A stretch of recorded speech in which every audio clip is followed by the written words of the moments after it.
जंगल में टुनटुनी चिड़िया का परिवार रहता था। टुनटुनी चिड़िया उसके पति बंटी कबूतर का आम का बगीचा था। वो दिन भर अपने आम के बगीचे में काम करते। गर्मी के दिन थे और आम के पेड़ों पर बहुत सारे आम लग गए थे। एक दिन टुनटुनी अपने पति से कहती है, ऐसा कब तक चलेगा पिंकी के बापू? साल भर मेहनत करने के बाद आम के पेड़ों पर फल आते हैं और उन्हें बेचकर जो पैसे मिलते हैं उनसे साल भर का खर्च चलाना बहुत कठिन होता है। अब तो अपनी बेटी भी बड़ी हो चुकी है, हमें उसके बिया के लिए भी कुछ पैसे बचाने होंगे। हाँ पिंकी की माँ, तुम्हारी बात तो बिल्कुल सही है, लेकिन मैं करूँ भी तो क्या करूँ? हमारे पास तो दूसरा कोई काम है ही नहीं जिससे कोई अच्छी आमदनी हो। तब तक आप लोग कमेंट पे बताएं 31 - 29 कितने होते हैं। एक दिन पिंकी चिड़िया अपनी माँ और पिता के लिए भोजन लेकर अपने आम के बगीचे में जाती है। वहाँ पेड़ों पर कच्चे आम देखकर उसका मन कच्चे आमों को खाने के लिए होता है।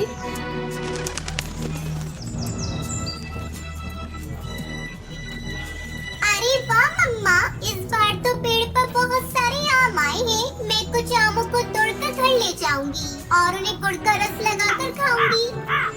अच्छा, मेरी गुड़िया आम खाएगी। मैं अभी तुझे आम तोड़कर देती हूँ। अगले दिन सुंदरी कौवी की बेटी चंपा कौवी उसके घर आती है और टुनटुनी से 5 किलो कच्चे आम मांगती है। टुनटुनी आंटी, अरे ओ टुनटुनी आंटी, मेरी माँ ने 5 किलो कच्चे आम मंगाए हैं, ये लीजिए उसके पैसे। चंपा बेटी, तुम्हारी माँ इतने सारे कच्चे आमों का क्या करेगी? वो आंटी, मम्मा ना कच्चे आमों का मुरब्बा बनाएंगी। आपको नहीं पता, कच्चे आमों के मुरब्बे शहर में बहुत ही महंगे दामों में मिलते हैं, इसलिए मेरी मम्मा घर पर ही आम का मुरब्बा बनाती है, जिससे हम लोग साल भर रोटी के साथ खाते हैं। चंपा की मुँह से ये बातें सुनकर टुनटुनी सोचने लगती है, क्यों ना मैं भी कच्चे आमों से मुरब्बा बनाकर शहर में बेचूं, मुझे भी इससे अच्छी आमदनी होने लगेगी। टुनटुनी चिड़िया तुरंत सुंदरी के घर जाती है। सुंदरी बहन, मैंने सुना है तुम कच्चे आमों से स्वादिष्ट मुरब्बा बनाती हो। मैं वही सीखने तुम्हारे पास आई हूँ। क्या तुम मुझे भी आम का मुरब्बा बनाना सिखा दोगी? इसमें कौन सी बड़ी बात है टुनटुनी, मैं अभी तुम्हें मुरब्बा बनाना सिखा देती हूँ। सुंदरी टुनटुनी को आम का मुरब्बा बनाना सिखा देती है।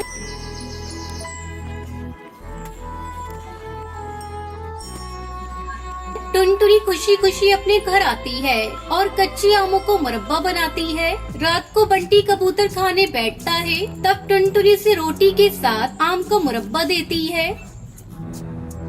अरे वाह टुनटुनी, ये तो तुमने बहुत ही स्वादिष्ट बनाया है। क्यों ना हम लोग ऐसे ही आम का स्वादिष्ट मुरब्बा बनाकर शहर में बेचना शुरू कर दें? अरे, आपने तो मेरे मुंह की बात छीन ली जी। मैं भी यही सोचकर सुंदरी बहन से आम का मुरब्बा बनाना आज ही सीख कर आई हूँ।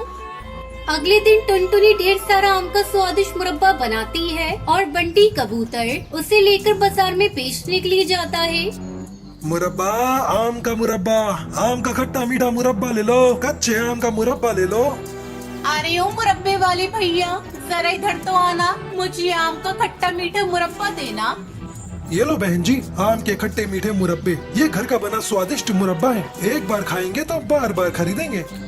शाम होते होते बंटी के सारे आम के मुरब्बे बिक जाते हैं। वो खुशी खुशी अपने घर आता है।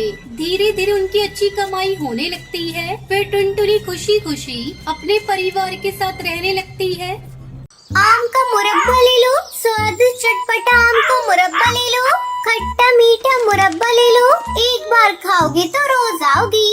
समीरपुर के जंगल में टूनी चिड़िया अपने बेटे कालू कौआ और बहू टुनटुनी चिड़िया के साथ रहती थी। कालू कौए के पिता को गुजरे हुए काफी समय हो गया था। टूनी चिड़िया तरह तरह के मुरब्बे बनाकर बाजार में बेचती और घर का खर्च चलाती थी। एक दिन कालू कौआ खुशी खुशी अपने घर आता है। माँ, मुझे एक बहुत बड़ी कंपनी में नौकरी मिल गई है। अब आपको ये मुरब्बे बनाने की कोई जरूरत नहीं है। लेकिन बेटा, ये मुरब्बे बनाने का तो घर का काम है, इसे मैं करूँगी तो तुम्हें क्या दिक्कत?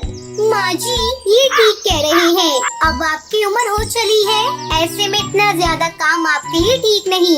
वैसे भी अब तो इनकी तनख्वाह भी घर में आने लगेगी, तो आपको काम करने की क्या जरूरत, बस आप खाइए और घर में आराम कीजिए।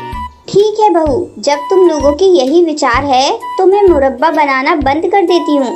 टूनी चिड़िया मुरब्बा बनाना बंद कर देती है। इस तरह कई दिन गुजर जाते हैं। एक दिन टुनटुनी चिड़िया अपनी सास को देखकर कहती है, माँ जी मैं देख रही हूँ आजकल आप उदास रह रही है। ऐसा करिए कुछ दिनों के लिए अपनी बहन सुंदरी मौसी के यहाँ चली जाइए, इससे आपका थोड़ा मन बहल जाएगा।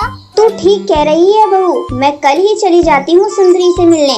वैसे भी मुरब्बा तो आजकल बनाती नहीं, घर में दिन भर खाली पड़ी रहती हूँ। अगले दिन टूनी चिड़िया अपनी बहन के घर जाती है। अरे टूनी दीदी, तुम्हारी उम्र बहुत लंबी है। अभी अभी मैं तुम्हें ही याद कर रही थी। कहो कैसा चल रहा है तुम्हारा मुरब्बा बनाने का काम? क्या बताऊँ, बेटे की नौकरी लग गई है, तब से बेटे बहू ने मुझे मना कर दिया मुरब्बा बनाने से। अब तो घर में खाली बैठी रहती हूँ।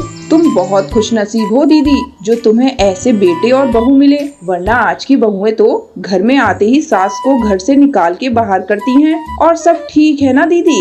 सब ठीक है। पहले तो समय मुरब्बा बनाने में कट जाता, लेकिन अब तो पड़े पड़े बोर हो जाती हूँ। तो ऐसा करो दीदी, 2-4 महीने मेरे पास रुक जाओ।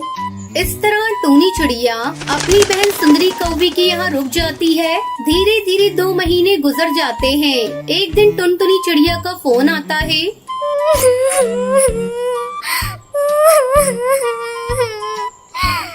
माँ जी गजब हो गया, जल्दी घर वापस आइए। क्या हुआ बहू, तू इस तरह रो क्यों रही है? जल्दी बता क्या हुआ, मेरा जी घबरा रहा है।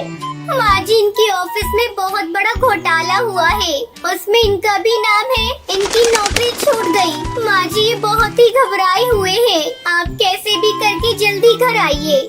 बहू तू चिंता मत कर, तू कालू को संभाल, मैं वापस घर आ रही हूँ। अगले दिन टूनी वापस अपने घर लौट आती है। अपने बेटे को दुखी देखकर टूनी चिड़िया उससे कहती है, बेटा तू बिल्कुल भी चिंता मत कर, अगर तूने घोटाला नहीं किया है तो तेरी नौकरी जल्दी लग जाएगी। तब तक मैं फिर से मुरब्बा बनाने का काम शुरू कर देती हूँ, ऐसे घर का खर्च भी चलेगा।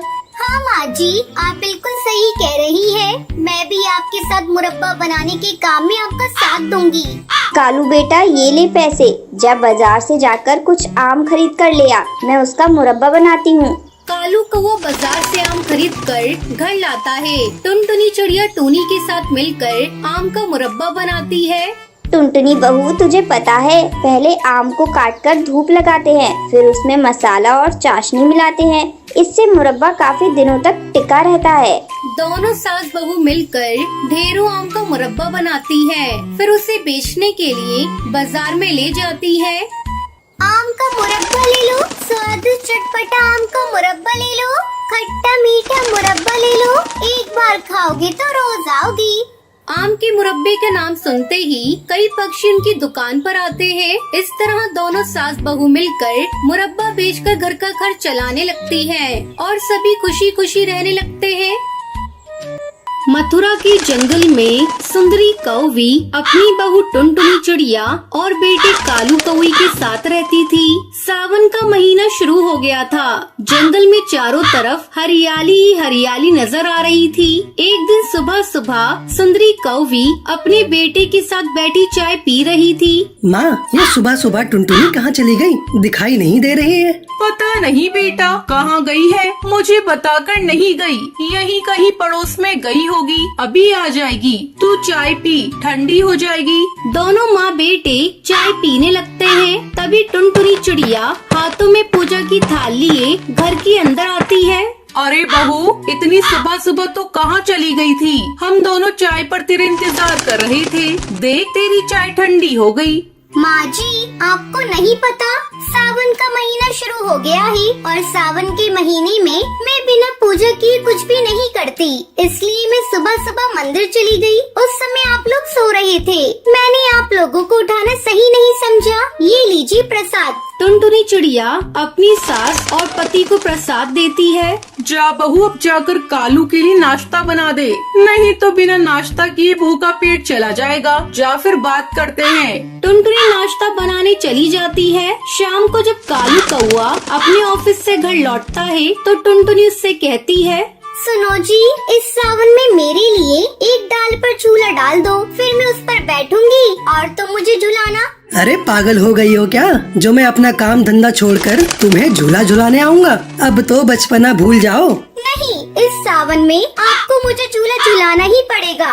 तुम ये सब क्या फालतू की बातें कर रही हो? तुम कोई छोटी बच्ची हो क्या जो मैं तुम्हें झूला झुलाऊंगा? क्यों मेरा मूड ऑफ कर रही हो सुबह सुबह? इतना कहकर कालू कौआ गुस्से में वहाँ से चला जाता है। इस तरह 2 दिन बीत जाते हैं। टुनटुनी चिड़िया अपना मुंह फुला लेती है। वो सारा काम करती लेकिन किसी से कोई बात नहीं करती। बहू, तू तो जानती है कालू को अपने ऑफिस से फुर्सत नहीं मिलती। वो तुम्हारी जिद को पूरा कैसे करेगा? माँ जी, मैं क्या उन्हें पूरा दिन झूला झुलाने को बोल रही थी? बस थोड़ी देर ही तो झूला झुलाना था। पिछले सावन में भी उन्होंने मुझे झूला नहीं झुलाया था। मेरी सभी सहेली अपने पतियों के साथ झूला झूलेंगी और एक मैं ही हर साल की तरह रह जाऊंगी। बहू, तुझे झूला ही झूलना है ना? तू ऐसा कर, पर्दे के पाइप में रस्सी बांधकर झूला लगा ले। शाम को जब कालू घर आएगा तो मैं उसे बोल दूंगी वो तुझे झूला झुला दे। वाह माँ जी, क्या आइडिया दिया है। आपके दिमाग की तो दाद देनी पड़ेगी। मैं अभी जाकर झूला लगाती हूँ। टुनटुनी चिड़िया अपने कमरे की पर्दे वाली पाइप में रस्सी डालकर अपने लिए झूला तैयार कर लेती है। चलो, झूला तो तैयार हो गया। अब मैं इस पर बैठकर देखती हूँ ठीक ठाक बना है ना। जैसे ही टुनटुनी चिड़िया झूले पर बैठती है, झूला टूट जाता है और टुनटुनी चिड़िया धड़ाम से नीचे गिर जाती है। ओई माँ, मैं गिर गई। मेरी कमर टूट गई।